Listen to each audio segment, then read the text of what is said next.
કેમ છો? Good morning મારા વાલા મિત્રો. આજે તારીખ થઈ ગઈ છે 22/7/2026 અને વાર થયો મિત્રો આજે બુધવારનો દિવસ. બુધવારનો દિવસ એટલે તમે બધા જાણો છો વીકલી ટ્રેડિંગ સેશનનો મિડ ઓફ ધ ડે અને ગજાનન ગણપતિ દાદા એટલે કે અઠોરા ગજાનન ગણપતિ દાદાને કોટી કોટી વંદન કરવાનો દિવસ.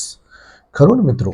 આજે મિત્રો બજારમાં હવે બે ટ્રેડિંગ સેશન પતી ગયા છે. આજના ટ્રેડિંગ સેશન પછી પાછા બીજા બે ટ્રેડિંગ સેશન છે. તો ક્યાંક ને ક્યાંક નિફ્ટી એક રેન્જની અંદર ચાલી રહી છે. 23,800, આ બાજુ 24,300. આ 500 પોઈન્ટની જે રેન્જ છે એ રેન્જની અંદર જ નિફ્ટી અત્યારે હાલ ચાલી રહી છે. એને ક્યાંક નીકળવું છે પણ ક્યાંક નીકળી શકતી નથી વધારે તૂટતી કે નથી વધારે ઉપર ચડતી. ખરું મિત્રો? તો ક્યાંક ને ક્યાંક આ રેન્જ કઈ બાજુની તૂટે છે એ હવે જોવાનું રહેશે. હવે પાછા ધીમે પાછા ડોનાલ્ડ ટ્રમ્પ પાછા પિક્ચરમાં આવ્યા છે. એમણે પાછા રહી જતું હતું તે હવે ટેરિફની વાત કરી, કંઈક નવું લાયા અને એ ટેરિફ જેનરિક દવાઓ પર ઠોકવાની વાત કરવામાં આવી. પણ એમાં પણ સિસ્ટમેટિક ટેરિફ લગાવીશું એવું કહેવામાં આવ્યું. હવે આના પાછળનું કારણ શું છે એ પણ હું તમને જણાવીશ કે ભાઈ કેમ જેનરિક દવાઓ ઉપર વધારે દબાણ કરવાની કોશિશ કરી રહ્યા છે. એના ઉપર પણ આપણે આજે ચર્ચાઓ કરીશું. પરંતુ આપણે પહેલા જોઈશું ગઈકાલનું બજાર કેવું રહ્યું. ખરું ને? અને બીજું કે આજનું બજારની અંદર pharma sector, banking sector, IT sector, આ બધા સ્ટોક્સની અંદર કેવું વર્તણૂક જોવા મળશે એના ઉપર પણ આપણે આજે નજર નાખીશું મિત્રો. તો સર્વપ્રથમ જોઈ લઈએ આપણે ગઈકાલનું બજાર. તો ગઈકાલે મિત્રો મંગળવારે નિફ્ટી 50 અંકના ઘટાડા સાથે 24,187 અંક બંધ જોવા મળી.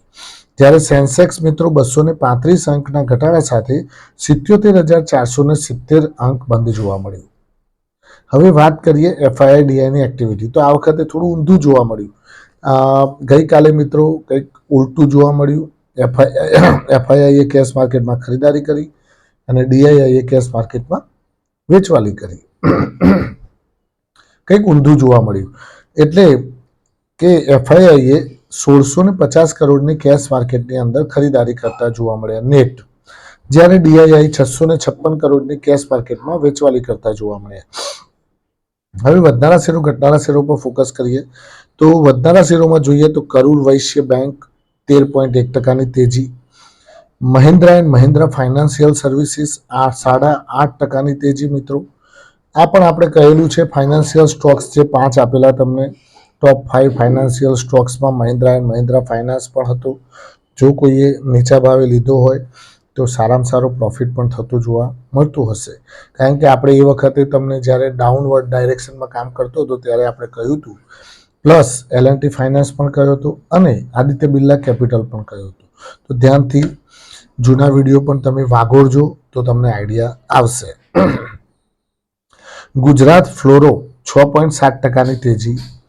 ગેબ્રિયલ ઇન્ડિયા મિત્રો ફરીથી કહી દઉં, ઓટો એન્સિલરી કંપની છે, જમ્પર વાળી કંપની, જમ્પર બનાવે છે અને 2 વ્હીલર 4 વ્હીલરની અંદર બહુ મોટા પાયે એની પકડ છે.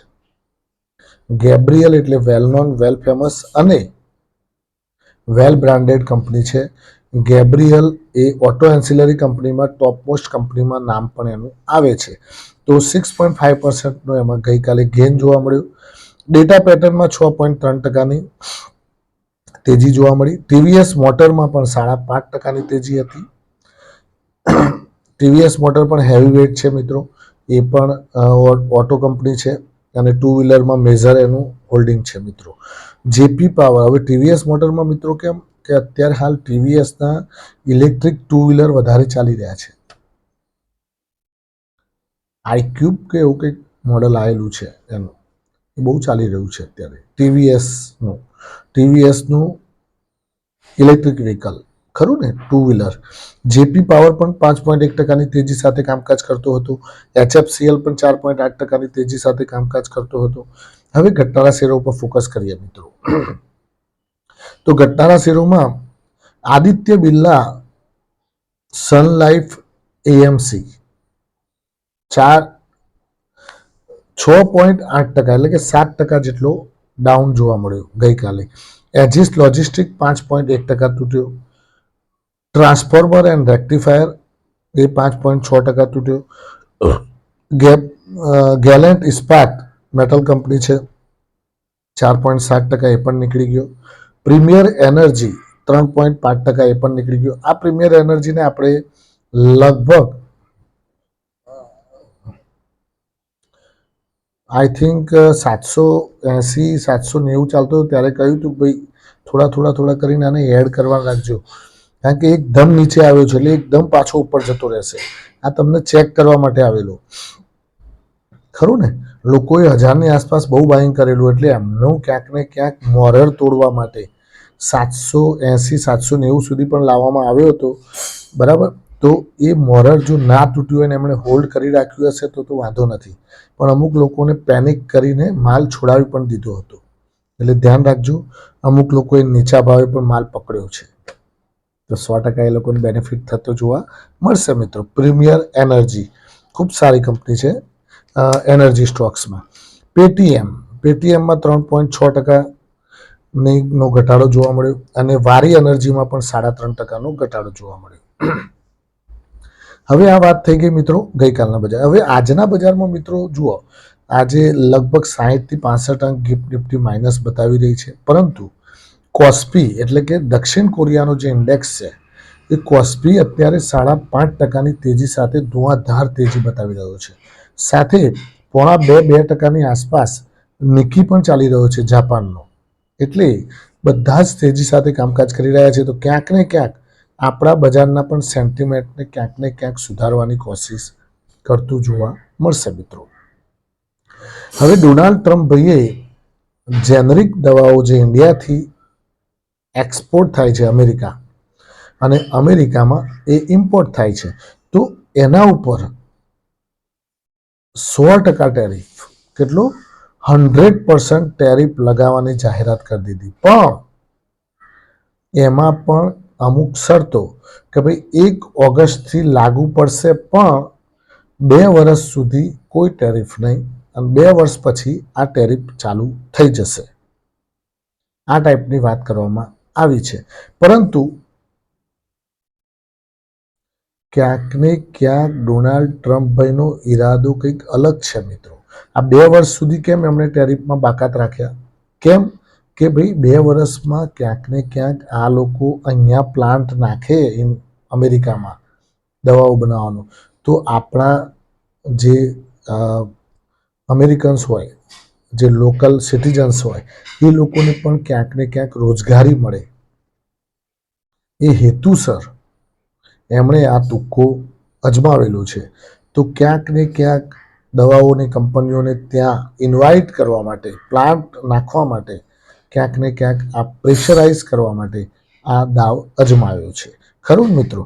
હવે એક બીજી કંપની વિશે વાત કરું મિત્રો, તો હવે જુઓ બેન્કિંગ સ્ટોક્સ પણ હમણાં ગઈકાલે તમે જુઓ HDFC બેંક પાછો ગઈકાલે પણ તૂટ્યો થોડો, પાછો પરમ દિવસે તો છોતરા કાઢી નાખેલા.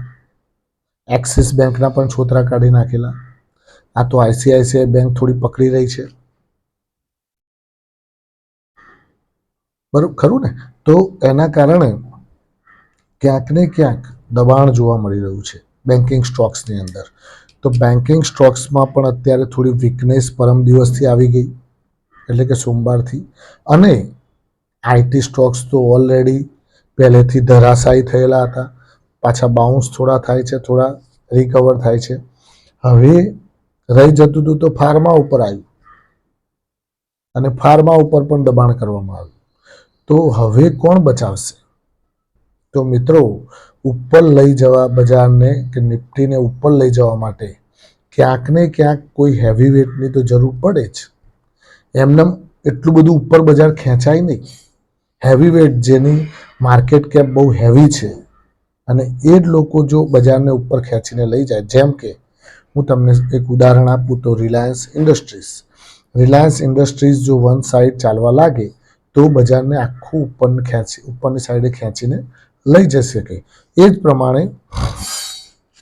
પ્રમાણે વાત કરું તો એફએમસીજી સ્ટોક્સની અંદર જો Hindustan Unilever, ITC, Britannia, Nestle આ બધી કંપનીઓ જો વન સાઇડ ચાલવાનું ચાલુ કરે તો એ પણ બજારને ઉપરની સાઈડે ખેંચીને લઈ જઈ શકે એવું છે.